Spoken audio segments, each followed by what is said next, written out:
नमस्कार। आज हम बात करने वाले हैं उन डिजिटल रास्तों की, उन प्लेटफॉर्म्स की, जहां कोई भी लेखक अपनी कहानी, अपनी कविता या अपने आइडियाज पूरी दुनिया तक पहुंचा सकता है। देखिए, हर लिखने वाले के मन में ये सवाल तो आता ही है। कहानी लिख ली, कविता पूरी हो गई, अब आगे क्या? और आज के दौर में ना, यही सवाल एक बड़े ही मजेदार डिजिटल सफर की शुरुआत बन जाता है। तो चलिए शुरू करते हैं। सबसे पहले उन रास्तों को देखते हैं जो एकदम सीधे हैं, सिंपल हैं। यूं समझिए कि ये वो सड़कें हैं जहां गाड़ी भी आपकी, स्टीयरिंग भी आपके हाथ में, मतलब पूरा कंट्रोल आपका है। इसमें सबसे पहला और शायद सबसे क्लासिक रास्ता है अपना खुद का ब्लॉग या वेबसाइट। सोचिए, वर्डप्रेस, ब्लॉगर या मीडियम जैसी जगहों पर अपना एक कोना, एक डिजिटल घर बनाना जहां आपकी लिखी हर चीज हमेशा के लिए सेव हो जाए, बिल्कुल अपनी पर्सनल डायरी की तरह। पर ये डायरी पूरी दुनिया पढ़ सकती है। अब इसमें ना एक बड़ा दिलचस्प ट्रेड ऑफ है। फायदा ये है कि आज़ादी पूरी है। डिज़ाइन कैसा होगा, क्या लिखेंगे, कब लिखेंगे, सब कुछ आपके हाथ में।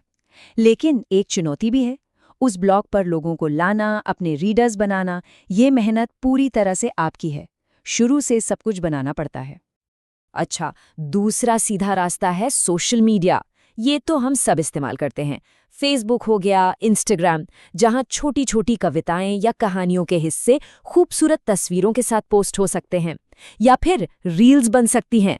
और एक्स मतलब पुराना ट्विटर तो है ही, छोटे छोटे विचारों या कोट्स को फटाफट शेयर करने के लिए। सोशल मीडिया का सबसे बड़ा प्लस पॉइंट क्या है? Instant feedback. आपने कुछ लिखा, पोस्ट किया और मिनटों में लाइक्स, कमेंट्स, पता चल जाता है लोगों को कैसा लगा। पर इसका एक दूसरा पहलू भी है। यहाँ इतना शोर है, इतना कंटेंट है कि आपकी अच्छी से अच्छी बात भी उस भीड़ में गुम हो सकती है। ठीक है, तो ये तो हो गए वो रास्ते जो आपको खुद बनाने पड़ते हैं। अब जरा उन जगहों पर चलते हैं जहाँ सड़कें पहले से बनी बनाई हैं और वहाँ ट्रैफिक भी है। मैं बात कर रही हूँ लिटरेरी प्लेटफॉर्म्स की। इन्हें आप राइटर्स और रीडर्स का एक डिजिटल मेला कह सकते हैं। खासकर हिंदी और दूसरी भारतीय भाषाओं के लिए तो प्रतिलिपि, योरकोट, मातृभारती जैसे कमाल के प्लेटफॉर्म्स हैं। इनकी सबसे अच्छी बात यह है कि यहाँ पढ़ने वाले लोग पहले से मौजूद हैं। एक पूरी कम्युनिटी है जो कहानियां, कविताएं पढ़ने ही आती है। मतलब आपको रीडर ढूंढने नहीं जाना, रीडर आपका इंतजार कर रहा है। तो यहाँ फायदा साफ है, बने बनाए रीडर्स मिल जाते हैं। पर चुनौती भी उतनी ही बड़ी है, कंपटीशन। जब इतने सारे अच्छे लिखने वाले एक ही जगह पर हों, तो अपनी अलग पहचान बनाना, अपनी आवाज को सबसे अलग दिखाना, यही सबसे बड़ा काम बन जाता है। चलिए, अब थोड़ा और आगे बढ़ते हैं और कुछ अलग तरह के रास्तों को एक्सप्लोर करते हैं। ये वो रास्ते हैं जहां कहानियां सिर्फ लिखी या पढ़ी नहीं जाती, बल्कि सुनी और देखी भी जाती हैं। हाँ, यहाँ थोड़ी नई स्किल सीखनी पड़ सकती हैं, पर यकीन मानिए, इसका जो रिजल्ट मिलता है वो भी बहुत खास होता है।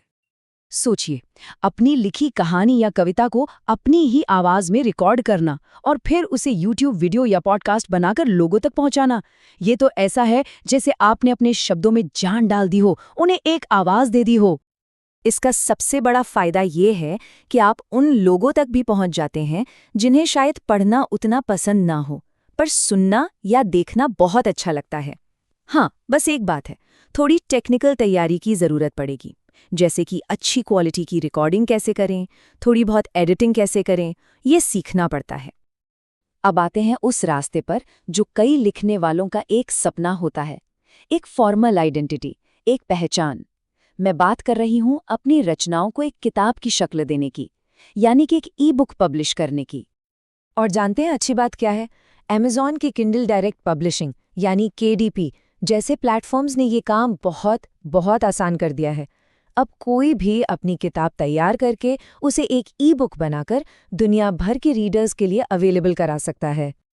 देखिए, इसका सबसे बड़ा रिवॉर्ड है एक पब्लिश्ड ऑथर का टैग।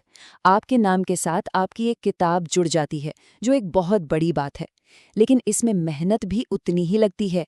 किताब को ठीक से एडिट करना, उसकी सही फॉर्मेटिंग करना, एक अच्छा सा कवर डिज़ाइन करना, इन सब में काफ़ी टाइम और एफर्ट लगता है।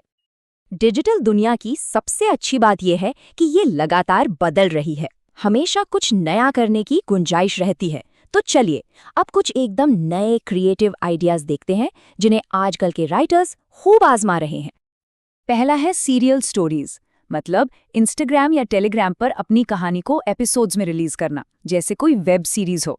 दूसरा, ईमेल न्यूज़लेटर्स, सबस्टैक जैसी सर्विस यूज करके अपनी राइटिंग सीधे लोगों के इनबॉक्स में भेजना। और तीसरा, विजुअल आर्ट, कैनवा जैसे आसान टूल्स से अपनी कविता या कहानी को एक खूबसूरत इमेज में बदल देना। ये सारे तरीके रीडर से डायरेक्ट कनेक्ट करने के लिए कमाल के हैं। तो रास्ते तो बहुत सारे देख लिए हमने, पर सवाल ये है कि किसी भी रास्ते पर चलें तो कामयाबी कैसे मिलेगी? उसके लिए कुछ ज़रूरी टिप्स हैं, कुछ नियम हैं।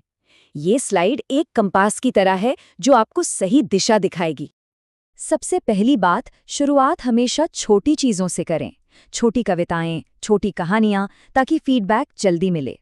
दूसरी बात, कंसिस्टेंसी बनाए रखें। एक रेगुलर शेड्यूल पर पोस्ट करते रहें, ताकि रीडर्स को पता हो कि आपका नया कंटेंट कब आएगा। और सबसे ज़रूरी, अपने पाठकों से बात करें। उनके कमेंट्स का जवाब दें, उनसे सवाल पूछें। यही वो तरीका है जिससे एक लॉयल रीडर बेस बनता है। और आखिर में इस पूरी बातचीत का जो सार है वो ये है कि एक लिखने वाले के लिए डिजिटल दुनिया सिर्फ अपना काम दिखाने की जगह नहीं है। ये तो अपना खुद का एक छोटा सा मंच बनाने जैसा है, एक स्टेज जिसे आप खुद बनाते हैं, खुद सजाते हैं और जहां आप परफॉर्म करते हैं।